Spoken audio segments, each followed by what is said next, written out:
Welcome to Politicos. ప్రస్తుతం మనం విశాఖ గాంధీ విగ్రహం వద్ద ఉన్నాం. ఇక్కడ పెన్షనర్లందరూ కూడా ఆందోళన చేపట్టారు. తమకు పెన్షన్ 1000 రూపాయలు వస్తుందని ఆవేదన వ్యక్తం చేస్తూ ఇక్కడ ధర్నాలో కూర్చున్నారు. దీనికి సంబంధించి మరిన్ని వివరాలు మాజీ శాసనమండలి సభ్యులు శర్మగారు ఉన్నారు. ఆయన అడిగి మరిన్ని వివరాలు తెలుసు. సార్ ఏంటి సార్ వీళ్ళు రిటైర్డ్ పెన్షనర్లు అందరూ ఇక్కడ నిరసన దీక్ష చేయబడ్డానికి కారణం? ఇక్కడ ఉన్నటువంటి పెన్షనర్లు ship yard, Bharat heavy plates and vessels, Visakhapatnam steel plant, APSRTC ఇలాంటి ప్రభుత్వ రంగ పరిశ్రమల్లో పనిచేసి రిటైర్ అయినటువంటి వాళ్ళు. వీళ్ళ దగ్గర పిఎఫ్ పేరుతో వసూలు చేసింది మేనేజ్మెంట్ తాలూకా వాటా రెండు కలిపి గతంలో రిటైర్ అవ్వగానే వీళ్ళకి ఆ రెట్టింపు మొత్తాన్ని వాళ్ళకి ఇచ్చేవాళ్ళు. తర్వాత ఈపీఎఫ్ 95 అనే పేరుతో ఏం చెప్పారంటే మేనేజ్మెంట్ వాటా మీకు ఇవ్వము, పెన్షన్ రూపంలో మేము దాన్ని చెల్లిస్తామని చెప్పి ఈపీఎఫ్ 95 అనేటువంటిది మొదలుపెట్టారు. ఇప్పుడు ఏమైంది, ఈ పిఎఫ్ కింద మేనేజ్మెంట్ కట్టాల్సిన వాటా అంతా ప్రభుత్వాల బొక్కసంలోకి పోయింది. వీళ్ళకి వచ్చే పెన్షన్ మాత్రం పనికిమాలిన లెక్కలు వేసి 400, 300, 600, 800 ఇలాంటి పెన్షన్లు తెచ్చుకుంటున్న వాళ్ళు కూడా ఉన్నారు. ఇది కరెక్ట్ కాదు. పెన్షన్ అనేటువంటిది యజమాని యొక్క బాధ్యత అని సుప్రీంకోర్టు 83లోనే తీర్పు చెప్పింది. ఆ పెన్షన్ని చెల్లించాల్సిన బాధ్యత ప్రభుత్వం మీద ఉంది. కేంద్ర ప్రభుత్వ ఉద్యోగులకి గతంలో 2004 వరకు ఎటువంటి పెన్షన్ ఇచ్చారో, రాష్ట్ర ప్రభుత్వ ఉద్యోగులకి పాత వాళ్ళకి ఎటువంటి పెన్షన్ స్కీమ్ అమలు చేశారో అటువంటి పెన్షన్ అంటే బేసిక్ డిఏ రెండింట్లో సగం మొత్తం వాళ్ళకి పెన్షన్ కింద రావాలి. ఆ సగం మొత్తం అంటే ఒక్కొక్కరికి 15,000, 20,000 అలా వస్తాయి. ఇప్పుడు రిటైర్ అయిన స్టీల్ ప్లాంట్ ఉద్యోగికి 25,000, 30,000 పెన్షన్ రావాలి. అటువంటిది 600, 500 వస్తున్నదంటే ఎంత దోపిడీ అయిందో దీన్ని బట్టి మీరు గమనించండి. ఈ దోపిడీకి వ్యతిరేకంగా జరిగిన ద్రోహాన్ని వాళ్ళు నిరసిస్తూ విద్రోహ దినం పాటిస్తున్నారు. సార్ అంటే మరీ దారుణంగా సార్, అంటే 500, 600 అంటే వీళ్ళ ఉద్యోగం టైంలో కనీసం ఒక 50-60 జీతం తెచ్చుకున్న వాళ్ళు ఒక్కసారిగా రిటైర్ అయిన తర్వాత మరి 500, 1000 రూపాయలు, 1200 రూపాయలు పెన్షన్ వాళ్ళ కుటుంబాన్ని ఎలా గడపగలరు సార్? ఎలా గడపగలరు అనేది ఆలోచించే ప్రభుత్వాలు లేవు. ఇప్పుడు వీళ్ళే ఆలోచించుకొని తిప్పలు పడుతున్నారు, ఆ పిల్లల మీద ఆధారపడుతున్నారు. పిల్లలు పట్టించుకోలేని వాళ్ళు ఉన్న ఇల్లు అలాంటిది ఏమైనా ఉంటే దాన్ని అమ్ముకొని బతికే పరిస్థితి ఉంది, లేదా అప్పులు పాలయ్యే పరిస్థితి ఉంది. ఇది చాలా దుర్మార్గమైనటువంటిది ఈపీఎఫ్ 95. దీని మీద అరుణ్ జైట్లీ గారు ఒకప్పుడు చాలా గొప్పగా మాట్లాడి మేము అధికారంలోకి వస్తే 3,000 కనీసం పెన్షన్ చేస్తామని పార్లమెంట్లో ప్రకటించాడు. ఆ తర్వాత వాజ్పేయి గారి ప్రభుత్వం వచ్చింది. అప్పటి నుంచి జరుగుతున్న ద్రోహం వాజ్పేయి టైంలో అమలు జరపలేదు, తర్వాత మళ్ళీ యూపీఏ టైంలో అమలు జరపలేదు, కాంగ్రెస్ వాళ్ళు తక్కువేం తినలేదు, వాళ్ళు అమలు జరపలేదు. ఇప్పుడు మోడీ వచ్చి 10 ఏళ్ళు అయింది, ఈయన అమలు జరపలేదు. ఎన్నికల ముందు మాత్రం వీళ్ళకి హామీ ఇచ్చేస్తూ ఉంటారు. కొత్తగా ప్రజాప్రతినిధులుగా వచ్చిన వాళ్ళు అయ్యో ఇది మాకు తెలియదే, ఇప్పుడు మేము చూసాం కదా, ఇక ముందు దీన్ని సరి చేస్తాం అని చెప్తూ ఉంటారు. వీళ్ళు పాపం నమ్మి మోసపోతూ ఉంటారు. గెలిచే తర్వాత వీళ్ళని పట్టించుకున్నవాడే లేడు. మొత్తం ఈ ప్రధాన రాజకీయ పార్టీలు అన్నీ వీళ్ళకి ద్రోహం చేశాయి అనేటువంటి దీన్ని బట్టి ఈరోజు వాళ్ళు గ్రహిస్తున్నారు. సార్ అంటే ఇప్పుడు చాలామందికి కొన్ని డిమాండ్ నోటీసులు అన్నీ వస్తున్నాయి, మీరు 10 లక్షలు కట్టండి, మీరు హయ్యర్ పెన్షన్కి అర్హులు అవుతారు, ఇలా అంటే వాళ్ళు కట్టే పరిస్థితి ఉంటే ఏంటి సార్ పరిస్థితి? ఇది కూడా మోసం. వాళ్ళని ఒక పర్టికులర్ బేసిక్ పే దగ్గర 6,500 కిందే వాళ్ళ జీతం అనేది లెక్కేసి దాని మీద మేము పెన్షన్ లెక్కేసాం, ఇప్పుడు మీకు దాన్ని పెంచుతాం 16,500 వరకు లెక్కేసి మీకు పెన్షన్ ఇస్తాం, కానీ మీరు ముందు గతంలో పుచ్చుకున్న తిరిగి కట్టండి అని. తిరిగి కట్టండి అంటే వీళ్ళు స్టీల్ ప్లాంట్ వాళ్ళు 600 కోట్లు కట్టారు. 600 కోట్లు తిరిగి కట్టిన తర్వాత కూడా వాళ్ళకి పాత పెన్షన్ ఇచ్చారు. మా 600 కోట్లు మాకు ఇచ్చేయండి అంటే ఇవ్వడానికి లేదంటున్నారు. అదే ద్రోహం. అంటే ఏదైతే పెన్షన్ రాకపోగా వైద్య సదుపాయం కూడా లేని పరిస్థితి.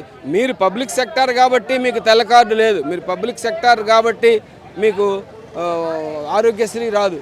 నాకు ఆదాయం లేదు బాబు, ఆదాయం బట్టి ఇవ్వాలంటే ఆదాయంతో సంబంధం లేదు, మీరు ప్రభుత్వ రంగం కాబట్టి ఇది రిటైర్ అయిపోయామయ్యా అన్నా కూడా మీరు ప్రభుత్వ రంగం కాబట్టి మీకు తెల్ల కార్డు లేదు, మీకు ఆరోగ్యశ్రీ లేదు, పొందండి.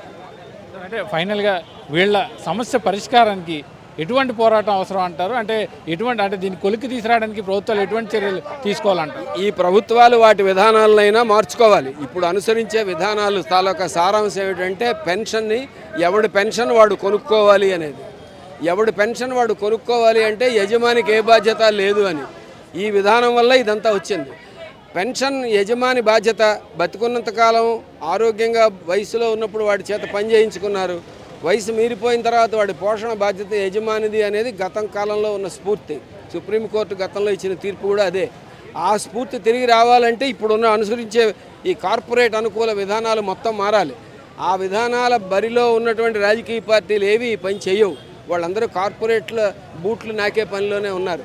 ప్రజలు దాన్ని గ్రహించి శ్రీలంకలో లాగా మార్పు కోసం, సమూలమైన మార్పు కోసం ప్రయత్నించి వామపక్షాల వైపు చూస్తే తప్ప దీనికి పరిష్కారం రాదు. సార్, ప్రధానంగా మీరు ఏం డిమాండ్ చేస్తున్నారు? అంటే ప్రభుత్వం నుంచి మీకు ఏమేమి రావాల్సి ఉంది ఏంటి? ఈరోజు ఏంటంటే ఆప్రా అని all pensions and retired persons association అండి. ఇది 1995 నవంబర్ 16న ప్రభుత్వ రంగ పరిశ్రమలకు కానీ ప్రైవేట్ వాళ్ళకి కానీ పెన్షన్ స్కీము కేంద్ర ప్రభుత్వం స్టార్ట్ చేసి ప్రతి ఇయర్ కూడా మీకు రివ్యూ చేస్తాం, ఎన్హాన్స్ చేస్తుంటాం అని చెప్పారు. 29 ఏళ్ళు అయింది. ఆ రోజు 200, 300, 400 ఈ రకంగానే పెన్షన్ వచ్చింది. ఆ రోజు నుంచి ఈ రోజు వరకు కూడా ఎవరికి ఒక పైసా పెరగలేదు. ఈ రోజు కూడా 75 లక్షల మంది మా ఐపీఎస్ పెన్షన్ వస్తున్నారు. 35 లక్షల మందికి 1000 రూపాయల లోపు పెన్షన్ వస్తుంది. రూపాయి వచ్చే పెన్షనర్ కూడా ఉన్నాడు. కనుక ఈ విద్రోహ దినం, ఎందుకంటే ప్రభుత్వం ఇచ్చిన హామీలు అమలు చేయలేదు కాబట్టి ఇది విద్రోహ దినంగా పాటిస్తూ కనీసం 9,000 రూపాయలు మినిమం పెన్షన్ ఇవ్వాలని, పెరుగుతున్న ధరవర్లకు అనుకూలంగా కరువు బత్యం ఇవ్వాలని, అలాగే భార్యాభర్తలు ఉంటే వాళ్ళిద్దరికీ కూడా ఈఎస్ఐ వైద్య సదుపాయం కేంద్ర ప్రభుత్వం కల్పించాలని ఈరోజు దేశవ్యాప్తంగా డిమాండ్ చేస్తుంది. నా పేరు యువిఎస్ఎన్ వర్మ, ఆప్రా జిల్లా అధ్యక్షుడు. సార్, ఏంటి సార్ మీరు ఈరోజు ధర్నాలో కూర్చోవడానికి గల ముఖ్య కారణం? ఈరోజు ధర్నాలో కూర్చోవడానికి ముఖ్య కారణం ఏంటంటే ఈపీఎస్ 95 అని చెప్పి ఒక స్కీమ్ని, పెన్షన్ స్కీమ్ని ప్రభుత్వ రంగ సంస్థ కార్మికులకి తీసుకురావడం అనేది జరిగింది. అయితే ఆ ప్రభుత్వ రంగ సంస్థల కార్మికులు ఇస్తున్నటువంటి పెన్షన్, కనీస పెన్షన్ కూడా ఈరోజు 1000 రూపాయలు దాటలేదు. ఆ 1000 రూపాయలు కూడా మొత్తం ఇస్తున్నారంటే 400, 500 ఇస్తున్నారు. తర్వాత భార్యకు ఇంకొక 500 అని చెప్పి, అంటే 1000 రూపాయలు కూడా ఇచ్చే పరిస్థితి అనేది లేదు. కానీ రెక్కల కష్టంతో కార్మిక వర్గం పనిచేసి దేశ సంపద సృష్టించి ఈ విధంగా పారిశ్రామికీకరణ అభివృద్ధి చెందడానికి కారణమైనటువంటి కార్మికులు అవసాన దశలో ఉన్నప్పుడు వాళ్ళకి కనీస పెన్షన్ ఇవ్వాల్సిన బాధ్యత ప్రభుత్వానికి ఉంది. కానీ అది మాత్రం చేయట్లేదు. చేయకపోగా ఈరోజు హయ్యర్ పెన్షన్ అని మరొకటని పేరు చెప్పి ఈ కార్మికుల యొక్క సొమ్ముని మళ్ళీ వెనక్కి తీసుకోవడం అనేది జరుగుతుంది. అంటే వాళ్ళు పెన్షన్ ఇవ్వకపోగా హయ్యర్ పెన్షన్ అని చెప్పి ఒక మాయమాటలు చెప్పి దాన్ని కూడా ఇవ్వకుండా ఈరోజు మా డబ్బు అంతా కూడా తీసుకెళ్ళి వాళ్ళని వేసుకోవడం అనేది జరిగింది. దానికోసం ఈరోజు ఆల్ పెన్షనర్స్ అసోసియేషన్ అనేది, అప్రా అనేది ఒక ఏర్పాటు చేసాం. అది నవంబర్ 16వ తారీఖున ఏర్పాటు చేసాం. ఆ పోరాటం అనేది కంటిన్యూగా సాగుతూ ఉంది. కాబట్టి ఆ పోరాటం ముందుకు వెళ్ళాలనే ఆలోచనతోనే ఈరోజు ఈ దేశాన్ని పరిపాలిస్తున్నటువంటి వాళ్ళు చేస్తున్న నిర్వాహకానికి వ్యతిరేకంగా ఈ అప్రా ఆధ్వర్యంలో ఈరోజు నిరసన దినం అనేది ప్రకటిస్తున్నాం. విద్రోహ దినంగా మేము ఈరోజు కార్యక్రమాన్ని చేపట్టడం అనేది జరిగింది. ఈరోజు మా డిమాండ్లు ఒకటే, ఏమిటైతే కనీస పెన్షన్ అనేది 9,000 రూపాయలు ఇవ్వాలి, దానికి డిఏ కూడా యాడ్ చేయాలి. రెండోది ఏంటంటే తెల్ల రేషన్ కార్డు రిటైర్ అయిన ఎంప్లాయీస్కి ఇవ్వాలి, అలాగే మెడికల్ కార్డు రిటైర్ అయినటువంటి ఎంప్లాయీస్కి ఇవ్వాలి. ఈ విధమైనటువంటి డిమాండ్తో ఈ పెన్షనర్స్ అసోసియేషన్ అనేది ముందుకెళ్ళడం అనేది జరుగుతుంది. కాబట్టి ఈ పెన్షన్ విద్రోహ దినాన్ని జయప్రదం చేసేదానికి ఈరోజు మేమంతా ఇక్కడికి రావడం అనేది జరిగింది. సార్, మీరు ఏ సంస్థలో పనిచేస్తూ రిటైర్ అయ్యారు? ఎంతకాలం అయింది మీరు రిటైర్ అయ్యి? నేను విశాఖపట్నం స్టీల్ ప్లాంట్లో పనిచేసి 2018లో రిటైర్ అయ్యానండి. 6 సంవత్సరాలు పూర్తయింది, 7వ సంవత్సరం నడుస్తూ ఉంది. నాకు వచ్చే పెన్షన్ ఎంత తెలుసండి? 2,700 రూపాయలు. 2,700 రూపాయలతో నేను ఎలా బ్రతకగలను, నా భార్య నేను ఎలా బ్రతకగలను అనేది ఒకసారి ప్రభుత్వం ఆలోచించాలి. ఆలోచించకపోగా మళ్ళీ మాకు హైయర్ పెన్షన్ ఇవ్వాలంటే మీరు 11 లక్షల రూపాయలు కట్టాలని చెప్పి నాకు తాకీదు ఇవ్వడం అనేది జరిగింది. ఆ 11 లక్షలు ఉంటే నేనే ఏదో సంపాదించి ఏదో చేసుకొని బ్రతుకుతాను తప్పిస్తే ఆ 11 లక్షలు కట్టే పరిస్థితిలో నేను లేను కాబట్టి అది కట్టలేదు కాబట్టి ఈరోజు నాకు ఆ పెన్షన్ అనేది ఆ 2,700 రూపాయలు మాత్రమే వస్తూ ఉంది. ఆ 200-700 రూపాయలతో మాత్రమే బ్రతుకుతూ ఉన్నాను.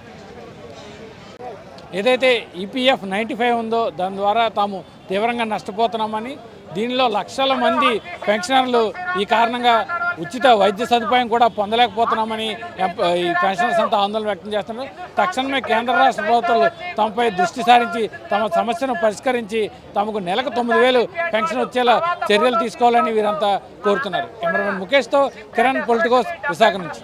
Please subscribe to the channel and download the Politicos app from the links in the description.